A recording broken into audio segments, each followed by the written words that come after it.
নাহমাদুহু ওয়া নুসাল্লি আলা রাসূলিহিল কারীম আম্মা বা'দ।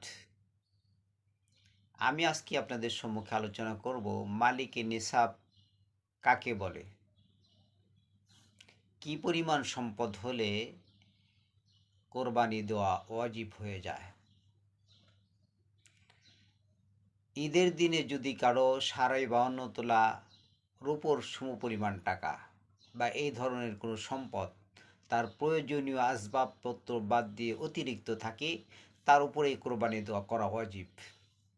এখন অনেকেই হিসাব করে যে কোন হিসাবে আমরা জাকাত দেব বা কোন হিসাবটা আমরা গ্রহণ করব। স্বর্ণের হিসাব করতে গেলে তো 7.5 তোলা স্বর্ণ অনেক টাকা হয়ে যায়, না রূপার হিসাব করতে হবে। এখন রূপার মধ্যেও ক্যাটাগরির ভেদাভেদ আছে, যেমন 22 ক্যারেট, 21 ক্যারেট, 18 ক্যারেট সনাতন পদ্ধতি। সর্বনিম্ন রূপার যে দামটা সাধারণত যেই স্বর্ণটা বা যেই রূপা সলিড যে রূপার দাম, সেই রূপাটাই ধরতে হবে।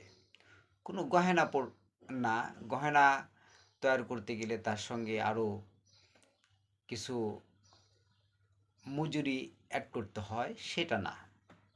সাধারণ যে চাঁদি রূপা যেটা বিক্রি হয় এবং যেই হিসাব করলে অতি দ্রুত মালিকে নিসাব হওয়া যায়, সেটাই হিসাব করতে হবে। সেক্ষেত্রে দেখা যায় আমরা সাধারণ যে পাকা চাঁদি যেটা বিক্রি হয় সেটা ধরব, সে অনুযায়ী সেটার দাম বর্তমান মূল্য মোটামুটি 3500 টাকা ভরি।